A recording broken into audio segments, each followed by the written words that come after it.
Mae Dolig ar y ffordd, a pob blwyddyn gewch chi'r yncl rownd y bwrdd bwyd sy'n hoffi cyflwyno ffeithiau quirky. Fy hoff un i oeddech chi'n gwybod mae hen ysbeseb Coca-Cola nath ylunio'r ddelwedd fodern o Santa. Tan i mi sylwi mae'n nonsens llwyr o ddo. Felly, be di gwir gen ti'r Sean Corn? O lle ddoth o? Sut mae fod i mein man Dolig? Heblaw, iesu ddechrau. Wel, mi di dedrych chi.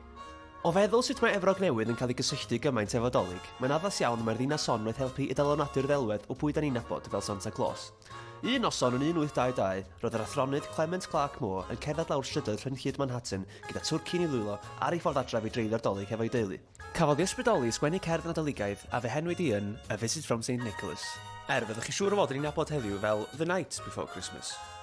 'Twas the night before Christmas, when all through the house, not a creature was stirring, not even a mouse. The stockings were hung by the chimney with care, with hopes that St Nicholas soon would be there. O'r gerdd yma cawn i'r gyfeiriadaeth cyntaf at St Nicholas, dyn a oedd, let's face it, yn torri mewn i 2 pobl. Gan mai athronydd llenyddiaeth Groegaidd o Clement Moore, y gred yw bod y St Nicholas yn y gerdd wedi enwi ar ôl esgob Groegaidd o'r 4edd ganrif o'r enw St Nicholas. Roedd St Nicholas yn adnabyddus am ei garedigrwydd a'i arferiad o ddosbarthu anrhegion i bobl llai ffodus. Cafodd Clement Moore hefyd ei ddylanwadu gan Sinterklaas, ffigwr nadoligaidd yr Iseldiroedd, a oedd yn gyfuniad o St Nicholas ac Odin, the pagan god of Yule.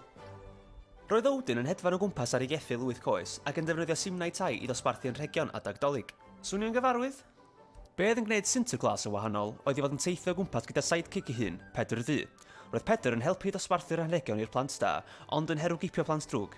So, professional kidnapper hefyd. Bihafiwch e.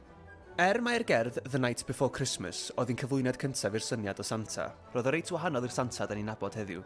Yn y gerdd, corach oedd St Nicholas yn smocio peip tobacco, dwi'n gymryd, ac yn gwisgo American fur. So na ddim sôn am begon o gogledd, llythyr Nadolig, na gweithdy tegana. Hyn, mi oedd o'n cario sach ar ei gefn, ac yn fwy na hynny, mi oedd o'n cael ei dywys o gwmpas gan geirw. O sawn ni mlaen i 1862, cafodd yr arlunydd Thomas Nast gymisiwn gan y magazine Harper's Weekly i ddilynio darluniau Nadoligaidd, ac yn fama cafodd y ddelwedd iconic da ni'n nabod i eni. Am y tro cyntaf, gwelsom addasiad newydd o St Nicholas, dyn tal, bol mawr, gwallt gwyn a'i farf mawr llaes.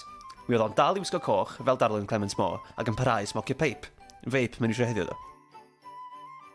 Wrth i'r blynyddoedd fynd ymlaen, mwy a mwy fysa'r cyhoedd eisiau gwybod am fywyd personol Santa, ac yn 1889 cafodd y cymeriad Mrs Claus ei chyflwyno i'r byd gan y bardd Catherine Lee Bates yn ei cherdd Goody Santa Claus on a Sleigh Ride. Mae rhaid mae hwnna di'r brodas hir erioed. Ac fel ychwanegedd i'r teulu mawr, cyflwynodd yr awdur Robert L. May y carw Rudolph i'r byd fel prif gymeriad yn y lyfrau plant yn 1939.